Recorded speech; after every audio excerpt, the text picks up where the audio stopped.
For the families of David Miller and Eric Carter, the discovery of the caves brought no real closure. Eric's parents finally laid their son to rest, but it was a burial without answers. No explanation for how or why he died.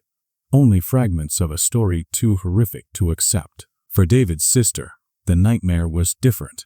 Her brother was alive, but the man who returned was not the same one who had left 18 years earlier. David rarely spoke. When he did, his words circled back to the same warning. They're still under the mountain. He refused interviews, avoided strangers, and never set foot in the wilderness again. The vibrant young teacher his family remembered had been replaced by a man marked by scars, both on his body and in his mind. The case itself faded from headlines, but its shadow lingered. Mount Shasta's reputation, already thick with legends of UFOs, cults, and hidden civilizations, grew darker still. Tourists who once came for the beauty of the mountain now came chasing its mysteries. Some searched for the caves themselves, hoping to glimpse the altar or the strange carvings on the walls. Others came with cameras and recording equipment, eager to prove or disprove the existence of a hidden group beneath the peak. But nothing new was ever found. The caves where investigators confirmed Eric's remains were sealed, declared too unstable for visitors. Rumors persisted that the government had covered up what they found, keeping the truth buried in reports the public would never see. Online forums erupted with theories that the commune still moved through the forests, that the caves were only one of many, that the mountain itself concealed tunnels stretching for miles. For locals, the story changed the way they saw their home. Hikers avoided the southern slopes where David and Eric had last been seen. Families warned their children not to wander near the tree line. And on quiet nights, when the wind carried strange echoes through the pines, more than one resident admitted to locking their doors and listening closely. The legacy of fear was not just in the community. It was in the silence of what remained unanswered. Was David's story the fractured memory of a man broken by trauma and isolation? Was it the truth, proof of a cult that had existed in secret for decades before vanishing into the wilderness? Or was it something even stranger, something that defied explanation? Experts never agreed.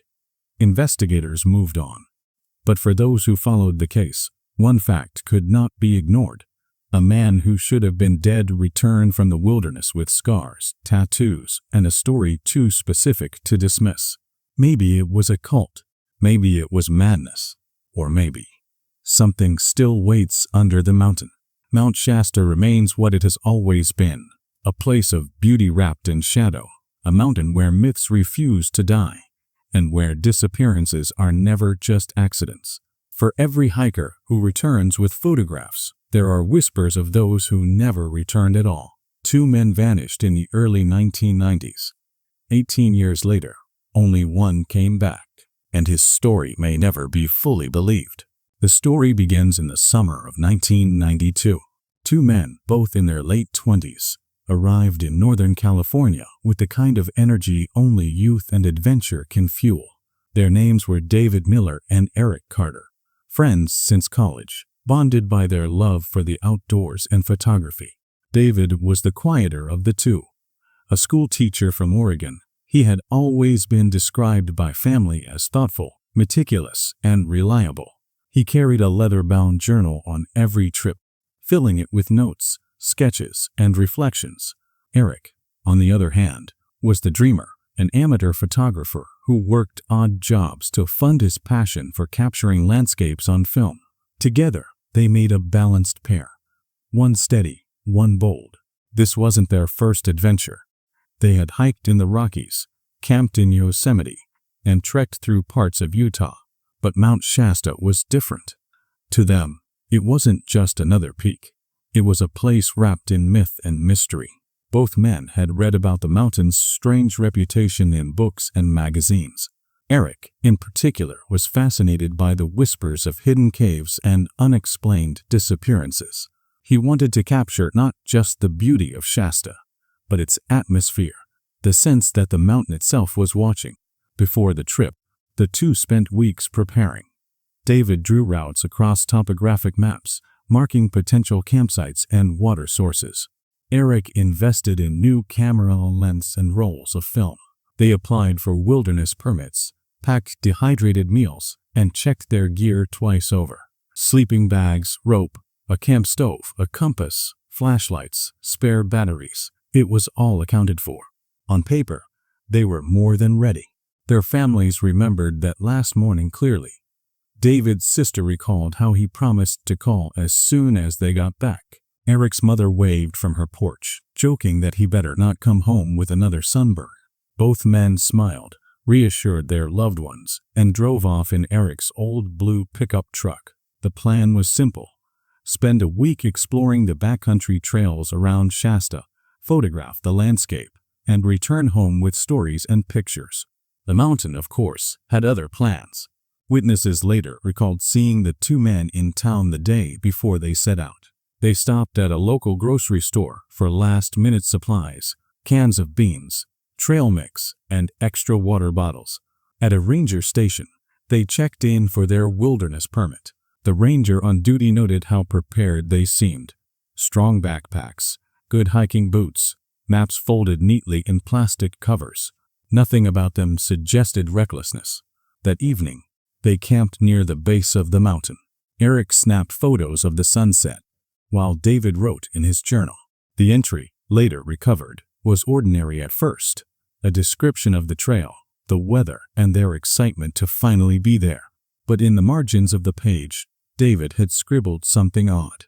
Just 3 words. The forest watches. At the time, no one thought much of it. Maybe it was just a poetic thought, the kind of line David often jotted down. But later, when his journal was read in full, those words would take on a different weight. The next morning, July 9th, they shouldered their packs and started up the trail. Photographs recovered from their first roll of film showed them smiling, posing against the tree line, the snow-covered peak of Shasta towering behind them. They looked confident, full of anticipation. They believed they were ready. One investigator would later remark. They weren't, because after that morning, the men would never be seen alive together again. Their families waited for a call that never came. Their photographs stopped mid-roll. David's journal entries ended abruptly, and what little was eventually recovered raised more questions than it answered. One line, in particular, stood out, a half-finished sentence in David's neat handwriting. "We heard them again tonight, just beyond the tree line." The rest of the page was left blank. At the time, no one knew what "them" meant, and so began the story of two friends who ventured into the wilderness, armed with maps, cameras, and careful plans, only to step into a mystery that would not be solved for nearly 2 decades. On the morning of July 9, 1992, David Miller and Eric Carter began their ascent into the Shasta backcountry. Their wilderness permit listed their route, a trail cutting along the southern slope, with plans to camp near Panther Meadow before moving deeper into less traveled terrain. Rangers who checked the log later confirmed everything appeared routine. 2 men, 1 week, expected return on July 16th. The ranger on duty that morning, a veteran named Carl Henderson, remembered them clearly. In an interview years later, he described them as well-prepared, maybe a little too confident, but nothing unusual. They asked questions about trail closures, fire restrictions, and water availability. Henderson told them the weather had been stable but warned of sudden storms. David nodded and wrote notes in his journal. Eric smiled, saying he hoped for dramatic skies for his photographs. By all accounts, the men were cautious. But the wilderness has a way of testing caution. Weather records from that week show a shift beginning on July 10th. Clouds rolled over the peak. Winds picked up. By the 11th, temperatures dropped sharply at higher elevations, and brief rain showers swept across the slopes. For casual hikers, conditions like these could quickly turn dangerous. For David and Eric, it was the first sign that their trip might not go as planned. Several locals later reported seeing the pair along the trail. A retired couple, hiking back toward town, remembered passing them in the early afternoon of July 9th. The men were cheerful, one adjusting his camera tripod, the other checking a folded map. They looked excited, the woman said, like they were about to see something special. But another account was less comforting. A hunter named Joseph Ramirez claimed he spotted them the next evening, July 10th, near a dense stand of pines on the lower slope. He said they seemed disoriented, moving slowly, stopping often to look around. When asked if they appeared lost, Ramirez hesitated. "Not lost," he said. "More like distracted, like they were listening to something I couldn't hear." That detail was never confirmed, but it would echo strangely against what investigators later found in David's journal. The entries from those first days remain brief but telling. He described the trail, the weather turning colder, the sound of distant wind in the trees. But on the page for July 10th, a single sentence stood out. Eric says we are not alone. Whether that meant other hikers, wildlife, or something else entirely, no one could be sure. By the evening of July 10th, the men had pushed farther than expected. Their permit indicated they would set camp near Panther Meadow, but no evidence of a campfire or gear was ever found there. Instead, investigators later discovered signs of a temporary camp deeper in the forest, off the main trail. Why they diverted from their plan remains a mystery. The last confirmed trace came from a photograph developed from Eric's film roll. The image shows David standing near a rocky outcrop, a heavy fog creeping in behind him. He is smiling, but faintly, as if forcing the expression. The photo's timestamp, based on the camera's internal clock, was July 11th at 6:42 p.m. After that, nothing. No more photographs. No more journal entries. No more sightings. The ranger logs show no further check-ins. Their families received no calls. Their trail, once so carefully recorded, seemed to vanish into the mist. And though the search would begin just days later, investigators could never clearly trace what happened between that final photograph and the silence that followed. Because the next morning, their trail went cold. When July 16th came and went with no word from David Miller or Eric Carter, their families grew uneasy. At first, there was hope they had simply extended their trip, perhaps chasing a new trail or staying an extra night to capture one last photograph. But as the hours stretched into the next day, concern hardened into fear. On July 17th, David's sister called the ranger station. Eric's mother followed soon after. Within hours, an official missing persons case was opened. The two men had not returned to their vehicle, had not checked in, and had left no message behind. The search began quickly. Rangers, already familiar with the men's planned route, set out along the southern slope trails. When they found no trace, more resources were brought in. Within 48 hours, a full-scale operation was underway. Helicopters sweeping the ridges, volunteers combing the meadows, and dogs trained to track human scent working through the dense forest. It was one of the largest coordinated searches Mount Shasta had seen in years. Dozens of people moved across the landscape, mapping every possible trail the men might have taken. Yet the mountain seemed determined to hold its secrets. 3 days into the search, rangers stumbled upon what at first looked like a breakthrough. Hidden in a clearing off the main trail, they found a campsite. Investigators later confirmed it belonged to David and Eric, but instead of answers, the site raised even more questions. The camp looked as though it had been abandoned in a hurry. A tent was pitched but partially collapsed, its flap left open. Cooking supplies were scattered near a cold fire pit, as if a meal had been interrupted. A backpack leaned against a tree, half-zipped, with clothes still inside.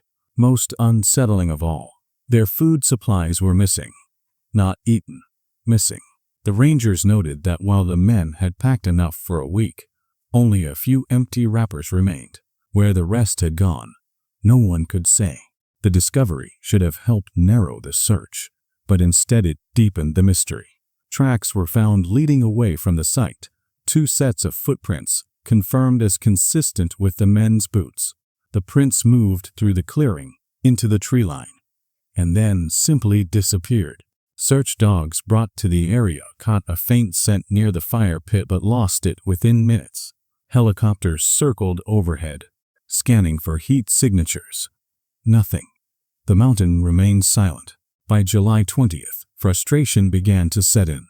The families, who had arrived to wait near the ranger station, were given updates that amounted to little more than dead ends.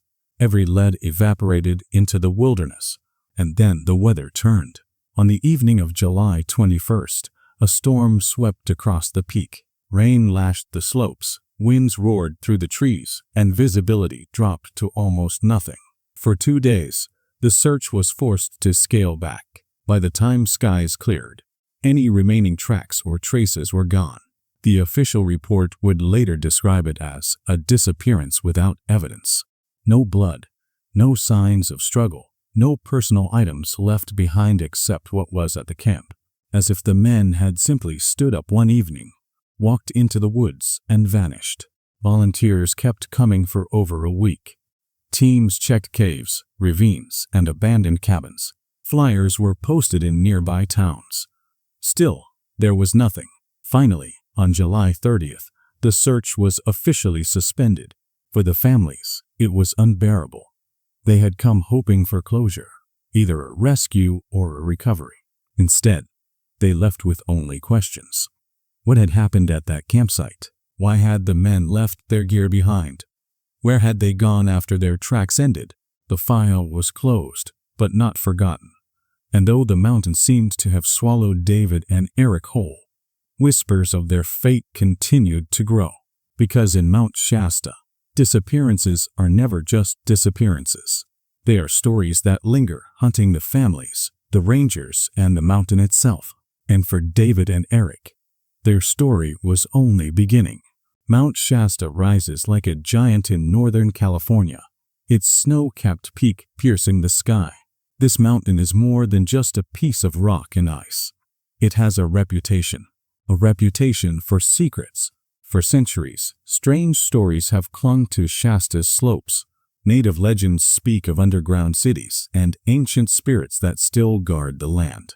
Hikers have reported glowing lights moving silently through the night sky. Some claim to have seen robed figures performing strange rituals in the forest. And then there are the disappearances. Dozens of cases where ordinary people walked into the wilderness and never returned. Most vanishings can be explained: bad weather, bad luck, the sheer danger of the terrain. But every so often, one stands out. A case that feels different, unsettling. In the early 1990s, 2 tourists came here chasing adventure. Both were young, healthy, and prepared.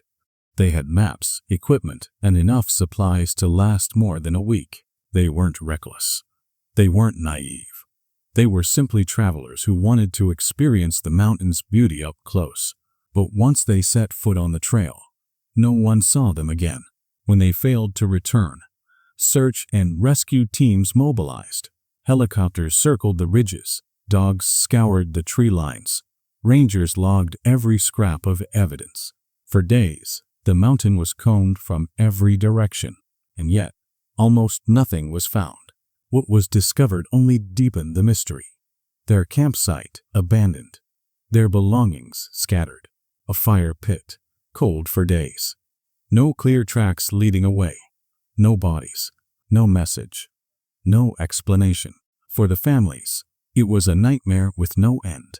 Official reports suggested the pair had gotten lost, caught in a storm, or slipped into one of Shasta's unforgiving ravines. It was tragic, but to investigators, not unusual. And slowly, the case faded into the long list of disappearances around the mountain. But Mount Shasta does not let all of its stories die quietly. 18 years later, in the summer of 2010, a man appeared in a small town and at the base of the mountain. He was barefoot, malnourished, his skin marked with scars and primitive tattoos, his clothes replaced with animal hides. At first, no one recognized him. He looked like he had walked straight out of another time.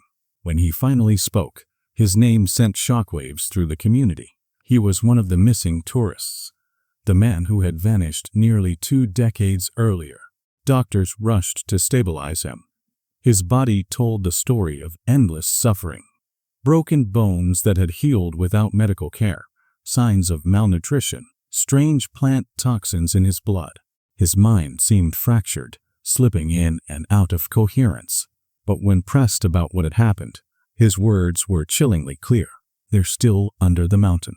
He wasn't talking about wild animals or some accident in the wilderness. He spoke of people, a hidden group, living in the dark places beneath Mount Shasta, a community bound by rituals, secrecy, and violence. And his friend, the second tourist, had not survived. This was not a story of a simple disappearance. It was not even a story of survival in the wilderness. This was something else entirely, something darker. And as investigators would soon discover, parts of his story were backed up by physical evidence: caves, fire pits, bones, things no one could easily explain away. For decades, strange tales have surrounded Mount Shasta: UFOs, cults, vanishings. But this case rose above them all. 2 tourists vanished in the 1990s. One returned 18 years later, and what he claimed to have seen under the mountain would change everything. Because this isn't just a story of survival. It's a story of what he claimed to have witnessed, a terrible secret hidden beneath Mount Shasta. Mount Shasta is more than a mountain. It's a magnet for legends. For generations, stories have clung to its slopes like fog, stories that blend myth, mystery, and fear. To some, these are nothing more than tall tales. To others, they are warnings ignored. The most famous legend speaks of the Lemurians, an ancient race said to live beneath the mountain in hidden cities of crystal and gold. According to 19th century mystics, the Lemurians escaped a lost continent and built vast underground tunnels under Shasta. Locals have reported tall, pale figures seen at dusk, dressed in flowing robes, who vanish as suddenly as they appear. Skeptics dismiss it as fantasy. But for believers, these sightings are proof that Shasta is not just wilderness. It's a gateway to something older and stranger. Then there are the UFO accounts. Over the decades, hikers and campers have reported glowing lights darting across the night sky above the peak. In 1956, a pilot claimed he saw discs hovering near the summit before vanishing into the clouds. Even in recent years, strange orbs of light have been captured on amateur video. To some, it's evidence of extraterrestrial interest. To others, just tricks of atmosphere and imagination. And of course, there are the whispers of cults. In the 1970s and 80s, several groups were rumored to hold ceremonies in the Shasta wilderness. Witnesses described bonfires, chanting, and figures moving in the tree line at night. Police were occasionally called, but by the time they arrived, the forest was empty. Some said these were harmless spiritual gatherings. Others insisted they were something darker, rituals meant to appease powers that dwell within the mountain. But beyond legend, there are the disappearances. Local newspapers hold records of hikers who vanished without explanation. In 1934, a young boy named Clifford vanished during a family picnic. Searches found his footprints in the snow leading uphill toward the tree line. Then nothing. In 1977, a skilled climber named Mary Owens disappeared on a solo trek. Her gear was later found neatly stacked near a stream, as if she had undressed and walked away. In 1989, 2 hunters reported seeing a man in animal skins watching them from the trees. When they called out, he fled into the forest at impossible speed. Some of these stories can be explained. Accidents, exposure, the unforgiving terrain. But taken together, they create a pattern, a sense that something about Shasta draws people in and doesn't let them go. Locals know the reputation well. Ask around and you'll hear warnings. Some say not to hike alone. Others say not to stay after dark. A few claim you can hear voices carried on the wind, speaking in languages no one understands. When David Miller and Eric Carter vanished in 1992, these legends resurfaced with force. Neighbors whispered that the mountain had taken them. Some swore the men had been seen near old logging roads in the weeks before they disappeared, approached, perhaps, by the so-called wild men said to inhabit the deeper forest.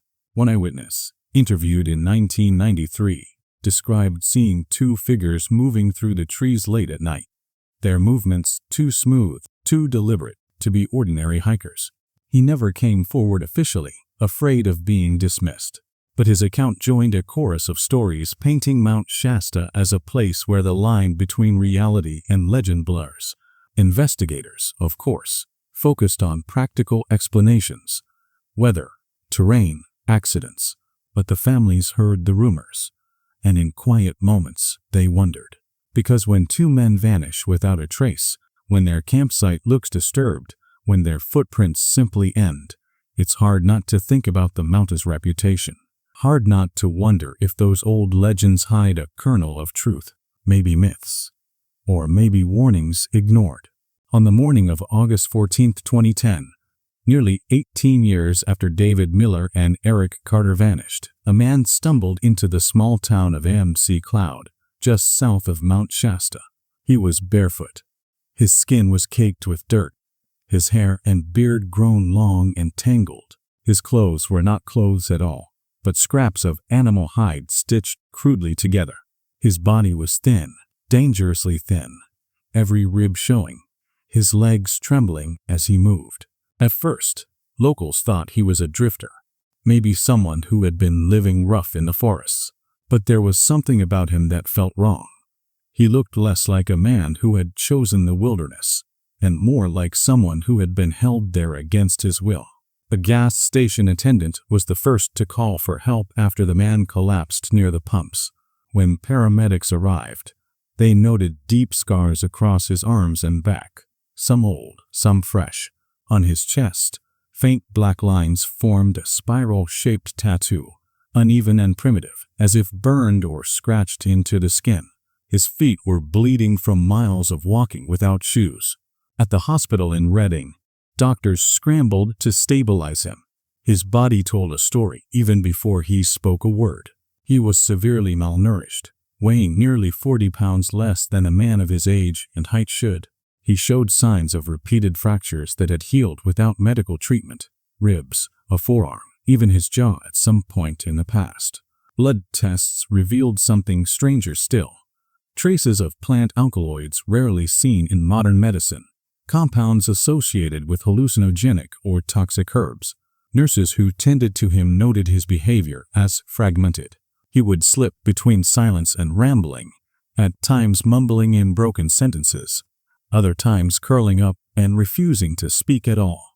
But one phrase kept coming through, over and over, in a trembling voice that made the staff uneasy. "They're still under the mountain." At first, no one understood what he meant. But when investigators arrived and asked his name, the answer sent shockwaves. "My name, David Miller." 18 years after his disappearance, David Miller was alive. The news spread quickly. For his sister, who had never stopped hoping for answers, it was a miracle. For Eric Carter's family, it was something more complicated. If David had returned, what had happened to Eric? Detectives interviewed David as soon as doctors allowed it. They asked where he had been, how he had survived, what had happened to his friend. David struggled to give clear answers.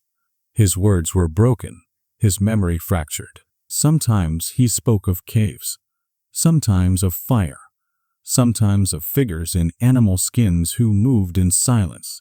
"They took us," he whispered during one interview. "They took us underground. They don't let you leave." Pressed for details, he shook his head, covering his face with his scarred hands. "You don't understand. They're still there. Still under the mountain." Doctors noted the possibility of severe post-traumatic stress disorder. Psychologists suspected long-term psychological manipulation, even drugging, based on the plant toxins in his system. But law enforcement couldn't ignore the physical evidence.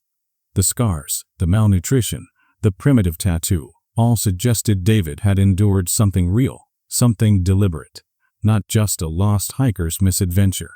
The town buzzed with rumors. Some said David had been kidnapped by a cult. Others claimed he had stumbled into a survivalist group living in the mountains. A few whispered darker possibilities, that maybe the legends of Shasta weren't just legends after all. But the one question that weighed on everyone's mind was simple.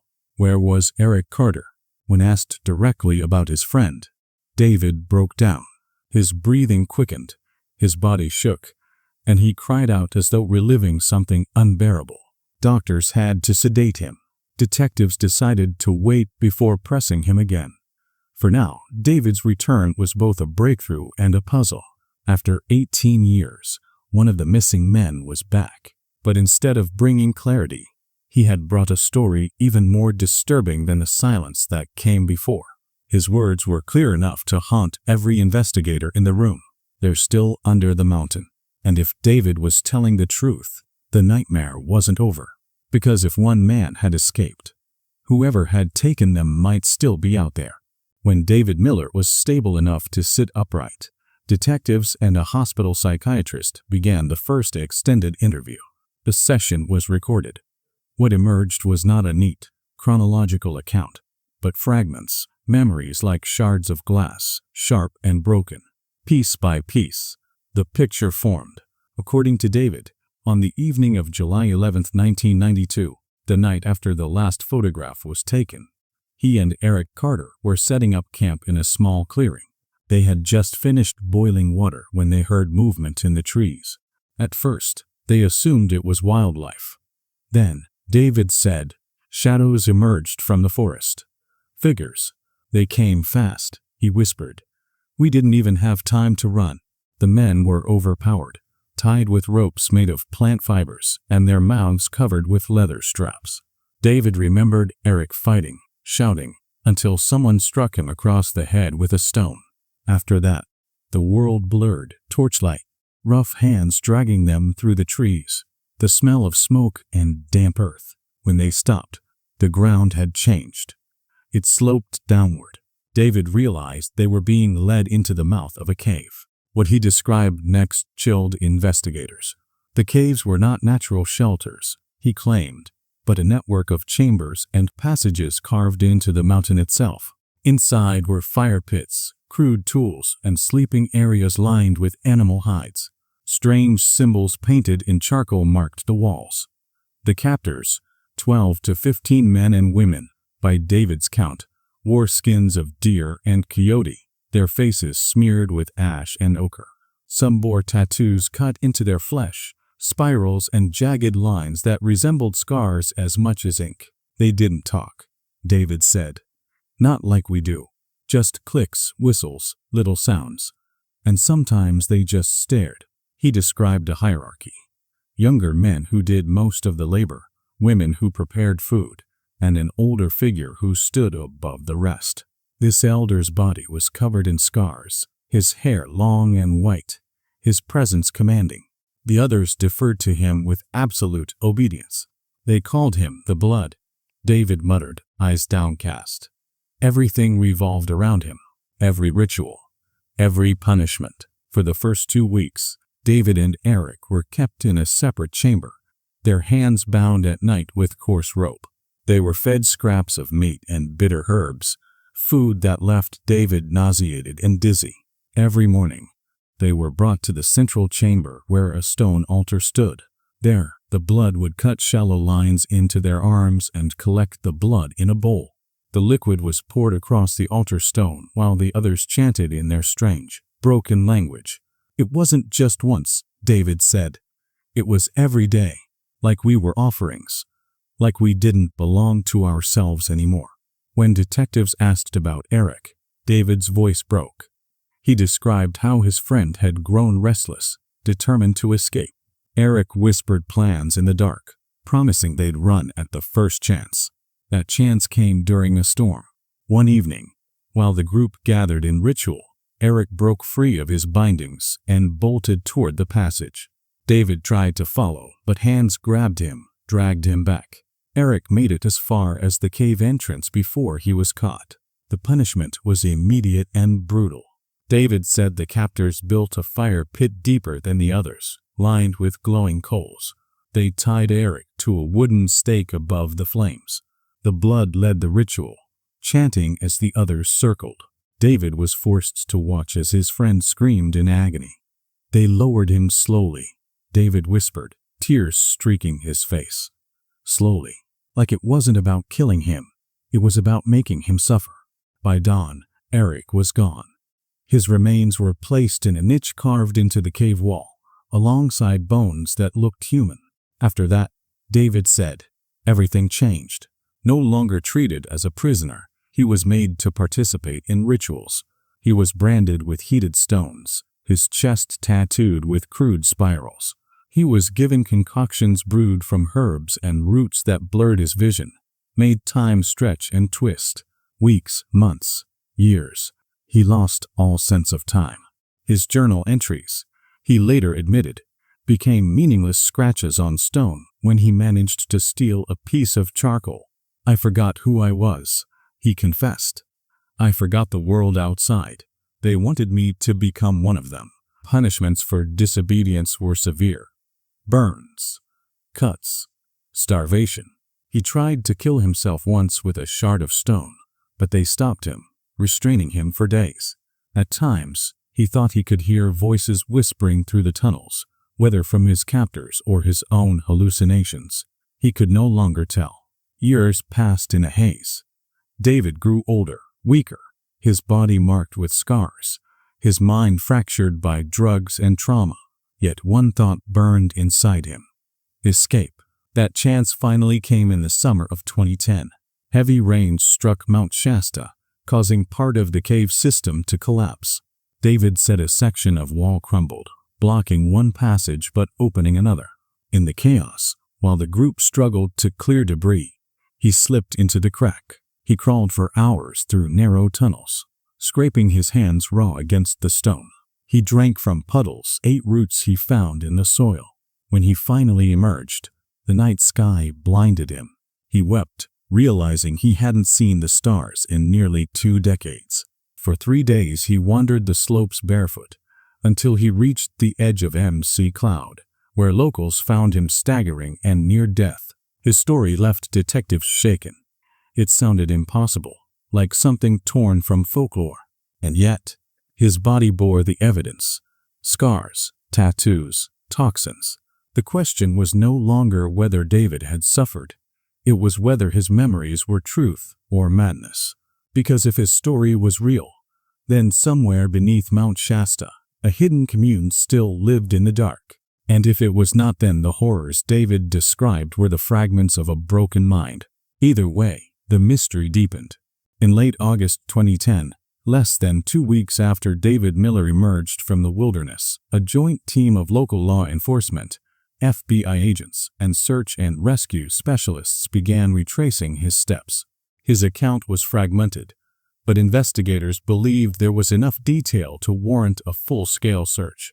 David's descriptions of the caves were inconsistent, sometimes confused by his years underground, but certain details repeated. A hidden entrance obscured by branches, a central chamber with a stone altar, side passages with niches carved into the walls. He insisted the group existed, that they had lived inside the mountain for decades, maybe longer. Skeptics saw it differently. One sheriff's deputy called the story hallucinations brought on by trauma and starvation. Still, the evidence on David's body, scars, tattoos, traces of plant toxins, was impossible to ignore. If his captors weren't real, then how did those marks get there? The search began on September 2nd. Teams pushed into Shasta's southern slope, using GPS trackers, drones, and ground-penetrating radar.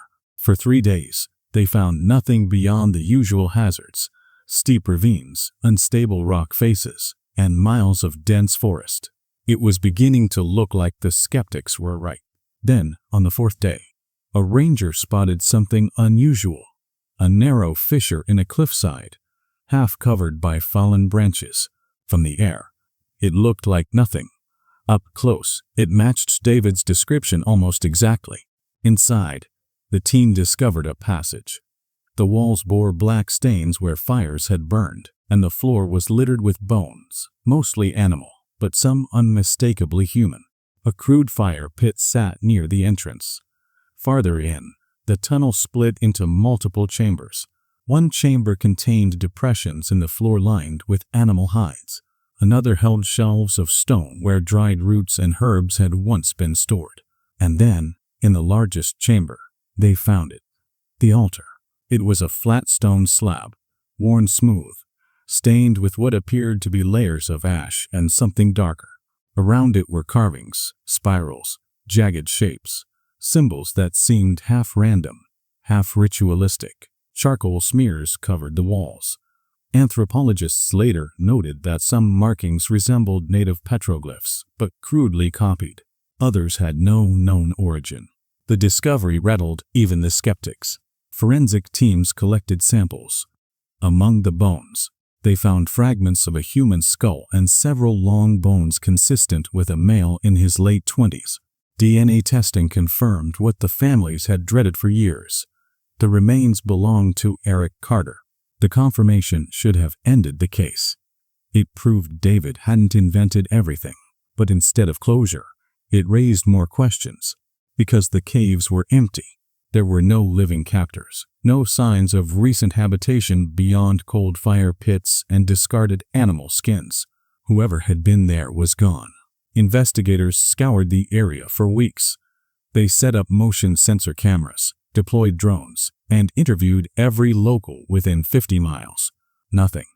No sightings, no footprints, no evidence of where the alleged commune might have fled. It was as though they had vanished overnight. The FBI issued a cautious statement. Evidence suggested that unknown individuals had been living in the caves, but their identity and motives remained unclear. No arrests were made. No suspects named. Experts clashed. Some anthropologists argued the group could have been a forgotten survivalist community, descendants of people who had fled into the wilderness decades ago, cut off from the outside world, developing their own rituals and language. Others dismissed the idea outright, claiming the evidence pointed to nothing more than squatters and scavengers, with David's trauma amplifying their strangeness into horror. Psychologists focused on the toxins found in David's blood. Hallucinogens, they said, could have distorted his memories. Perhaps he had been held, but the rituals and sacrifices were the product of a broken mind. And then there were those who suspected a cover-up. On online forums, whispers grew louder. Some claimed the government had known about isolated groups living in Shasta for years and deliberately avoided confronting them. Others suggested something even darker, that the caves and bones were evidence of a cult the authorities didn't want exposed. The lack of arrests only fueled speculation. For the families, the discoveries offered little comfort. Eric's parents received their son's remains, finally given the closure of a burial after 18 long years. But for David's sister, the ordeal only deepened. Her brother was alive, but broken, haunted by memories she couldn't begin to understand. And David himself? He refused further interviews. After the first sessions, he withdrew completely, speaking only in fragments. He avoided closed rooms, demanded windows remain open, and flinched at the sound of chanting from a nearby church. "They're still under the mountain," he repeated when pressed. You didn't find them all. Investigators wanted answers. Experts wanted explanations. Families wanted peace. But the caves remained silent, and so the case of David Miller and Eric Carter hung in the balance, caught between evidence and myth, between trauma and truth. Was this the story of a hidden cult that had gone unseen for decades? A hallucination born of suffering and drugs? Or something even darker, something that still waits under Mount Shasta? No one could agree. What was certain was this: one man had returned, one had not, and the mountain still kept its secrets. The investigation into David Miller's story left more questions than answers. The caves were real. The altar was real.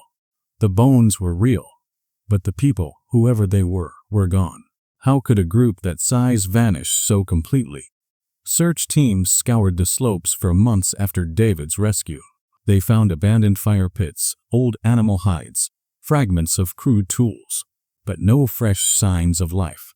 No camps, no footprints, no voices echoing in the night. If the commune had existed, It had either moved on or blended back into the wilderness so deeply that no one could follow. Skeptics insisted it was impossible. You can't hide a group of a dozen people in modern America without leaving a trail, one FBI analyst said. Someone would notice. Someone would talk. Yet for 18 years, no one had. Then came the harder question. Could David's memory be trusted?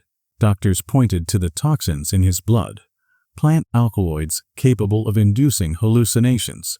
Combined with trauma, malnutrition, and isolation, they could have twisted his perception of events. Perhaps there were no cultists, only a handful of survivalists or squatters. Perhaps Eric's death had been an accident, transformed in David's shattered mind into a ritual of fire and sacrifice. But the physical evidence refused to fit neatly into that explanation. The scars, the primitive tattoos, the deliberate carvings on the cave walls, the altar. Even the DNA-confirmed remains of Eric Carter suggested that something far more intentional had happened. The debate split investigators and experts alike. Meanwhile, locals whispered their own theories. In bars and on back porches, stories resurfaced of others who had vanished in the shadow of Shasta, hikers, campers, even hunters who had never come home. Some recalled seeing thin, pale figures in the forest. Others remembered the sound of chanting carried on the wind. One logger swore he had stumbled across a camp deep in the woods years earlier. He described animal skins, stone tools, and a group of people who turned silently to watch him before he fled. He never reported it officially, afraid of ridicule. After David's story broke, he told friends he was certain it had been the same people. Yet none of these accounts were verifiable. They remained what they had always been, whispers. The official report concluded that Eric Carter's death had occurred in or near the caves, but that the identity of those responsible was unknown. The case was closed in March 2011. For the families, that word, unknown, was the cruelest outcome of all. David lived on, but his life was forever fractured. He avoided interviews, shunned cameras, and refused to leave his sister's home. At night, neighbors reported hearing him cry out, as though trapped in nightmares. He repeated the same warning to anyone who asked about the caves. You didn't find them all. They're still under the mountain. Was it paranoia? Trauma? Or the most important clue of all? The truth may never be known. What happened beneath Mount Shasta in those 18 years remains a mystery, one that sits uneasily between fact and folklore. A story too strange to dismiss, too disturbing to fully believe. And perhaps that is how the mountain intends it, because Mount Shasta has always guarded its secrets, and some say it always will.